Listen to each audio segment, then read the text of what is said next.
France as a superpower, for the country, for the nation, for the president to use this incident and then to rub it in and to broadcast images that are derogatory, demeaning of our Prophet sallallahu alaihi wasallam in large billboards across the country, taking the largest buildings of the city and then portraying those images 24/7, reprinting those cartoons, making a criminal act to criticize the publication of those cartoons. To merely express anger becomes a critical act. To come and shut down over 70 masajid, as what happened in France. To have a lockdown on so many charities because they are not towing the party line. They're not accepting this crackdown. So the secret police are coming in and arresting people for verbally criticizing the tactics. Please spare me this double standards. This is not about freedom of speech, not at all. Freedom of speech applies when a minority speaks to the majority. Freedom of speech applies when those that are bullied have the freedom to speak out against those that bully them.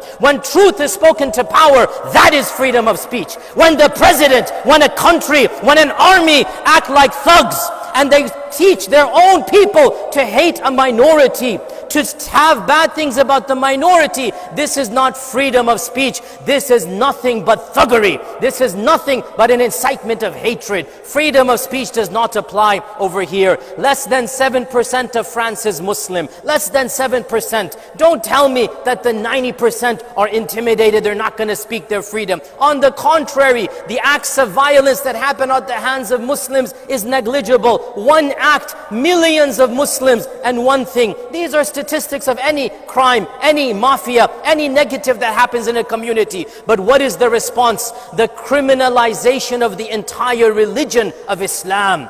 The criminalization of any type of criticism of government policies. And subhanallah, France, who are you to lecture us about the freedom? Who are you to tell us about the crimes of one man? Have you not looked at your own crimes? Have you not looked at your own colonial past? Have you not seen the brutal occupation of Algeria for over 100 years? Millions of people were killed. Not one teacher, millions of people were killed. Innocent women and children slaughtered. Rape was rampant. Anybody that objected, they were tied on a car and with a handcuff and they were dragged through the streets of Algeria until they died. They set up concentration camps way before Hitler. Don't come and tell us about freedom when you yourselves have not embodied that freedom. You get angry at the murder of one man, and yes, that should not have happened, but you do not look at what you yourselves are doing to an entire population. Millions of people in your own lands who carry the same passports,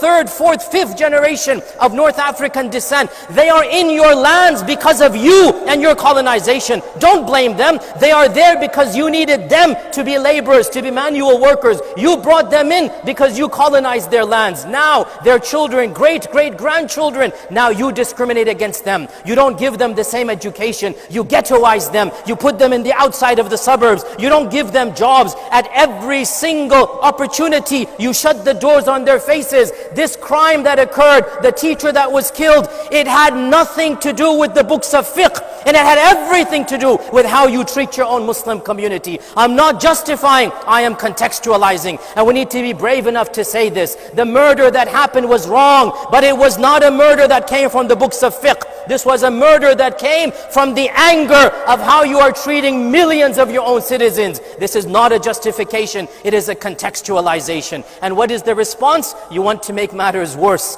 This is not how a wise leader acts. You want to cause civil war between your own societies. You want to make a minority feel even less like they belong to that land by flouting everything that is sacred. That is not the way forward, dear friends. That is not the way forward. And us Muslims as well, we have to be very careful. This is a bait. They want more incidents to happen. Realize, dear Muslims, it is a tactic. And I speak of France, but this is the reality across the world, across the Western world. They are